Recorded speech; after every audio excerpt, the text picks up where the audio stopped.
তোমরা সবাই কেমন আছো? আশা করছি ভালো আছো। আমিও খুব ভালো আছি। Welcome to Bengali blogger Sonali. Welcome একটা নতুন ভিডিও নিয়ে।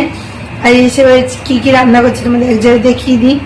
ভাত হয়ে গেছে, এখন করব বাঁধাকপি, ছোট ছোট গুঁড়ি আলু দিয়ে বাঁধাকপি করব।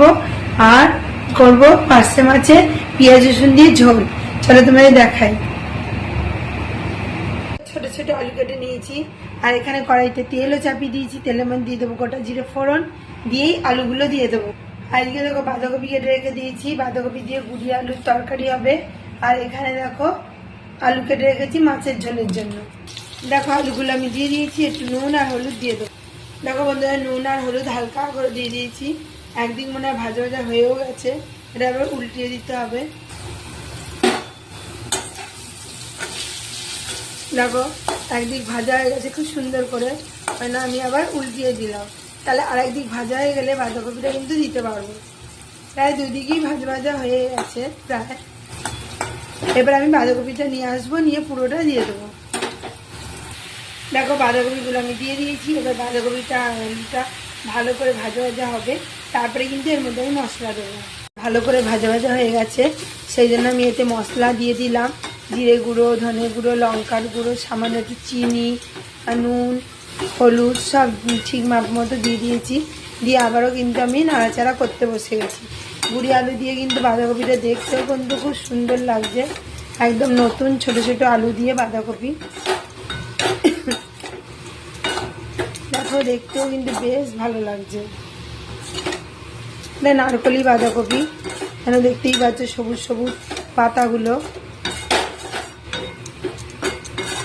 ভালো করে শুধু নেড়ে চেড়ে কষিয়ে নিতে হবে, কষিয়ে তারপরেই হয়ে যাবে। যেহেতু এই পাতার সবুজ পাতাগুলো, এই কপিটা একটু শক্ত শক্ত ছিল, সেজন্য কপিটার মধ্যে একটু জল দিতে হবে, যাতে আলু আর কপি ভালো করে একটু সিদ্ধ হয়। আর আঁচটা আমি বাড়িয়ে দেবো, জল ছাড়াও ভালো হবে। একদমই একটুখানি হয়ে গেছে বাঁধাকপিটা, দেখতেই পাচ্ছ তোমরা।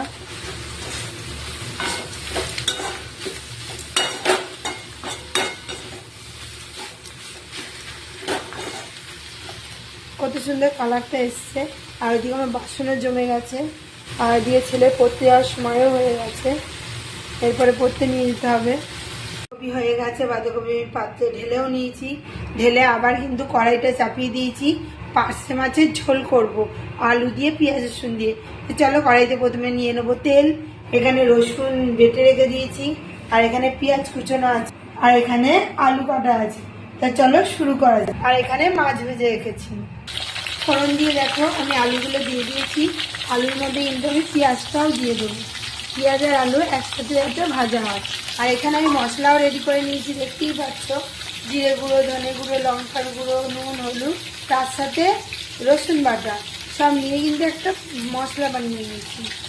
চলো আলু আর পেঁয়াজটা ভাজা ভাজা হোক, তারপরে মশলাটা দেবো। এখানে আলু পেঁয়াজ কিন্তু খুব সুন্দর করে কিন্তু ভাজা ভাজা হয়ে গেছে। এবার আমি মশলাটা কিন্তু দিয়ে দেবো। আর বাটির মধ্যে একটু থালাটার মধ্যে একটু জলও নিয়ে নেবো। মশলা আমার সব দেওয়া হয়ে গেছে। মশলার ধোয়ার জলটা দিয়ে কিন্তু আমি কষিয়ে নেব। দেখতেই পাচ্ছ আলুটা দিয়ে মশলাটা দিয়ে ভালো করে নেড়ে চেড়ে কষাচ্ছি। আর 2 থেকে 3 মিনিট এই একইভাবে নেড়ে চেড়ে কিন্তু আমি কষিয়ে নেব। কষানো হয়ে গেলে তারপরে কিন্তু যাতে চারিদিকে তেল ছেড়ে দেয়, তারপরে কিন্তু জল দিতে হবে। চলো থালায় একটু জল নিয়ে আসি। দেখো বন্ধুরা, সুন্দরভাবে আমার কষানো হয়ে গেছে। আমি এবার পরিমাণ মতো জল দেব, দিয়ে মাছগুলো দিয়ে দেবো। দেখো কালারটাও কিন্তু খুব সুন্দর এসছে। দেখো ঝোল আমার কষানো হয়ে গেছে। আমি পরিমাণ মতো জল দিয়ে দিয়েছি, দিয়ে কিন্তু মাছগুলোকেও দিয়ে দিয়েছি। মাছ আর ঝোল আর আলু ভালো করে ফুটুক। আমি ততক্ষণ এই যে বাসনগুলো আছে এগুলো মেজে ফেলবো, নাহলে একসাথে অনেকগুলো বাসন জমে যায়। এখন ঝোলটা ফুটবে, যেহেতু ঝোলটা ফুটে ভালো করে কুক হয়ে যাবে, তখন আমার বাসন মাজাটা হয়ে যাবে। পার্শে মাছে আলু দিয়ে মাখা মাখা ঝোল করেছি, আর কালারটা দেখো কত সুন্দর এসছে। আর মাছগুলো ওই যে আলু দিয়ে মাছের ঝোল, আর বাঁধাকপি। আজকে দুপুরের মেনু এই অবধি, আর কিছু করিনি। দেখো কেমন হয়েছে অবশ্যই কিন্তু কমেন্টে জানিও। ভিডিও আমি এখানেই রাখছি। আমার ভিডিও যদি ভালো লেগে থাকে অবশ্যই চ্যানেলটা সাবস্ক্রাইব করবেন, লাইক কমেন্ট শেয়ার করতে ভুলবেন না। কাল আবার নতুন ভিডিও নিয়ে খুব শিখে আসি। তো তখন সুস্থ থাকবেন, ভালো থাকবেন, সবাইকে ভালো রাখবেন। বাই। আর আমার রেসিপি যদি ভালো লেগে থাকে অবশ্যই একটা কমেন্ট করে যাবেন। বাই বন্ধুরা।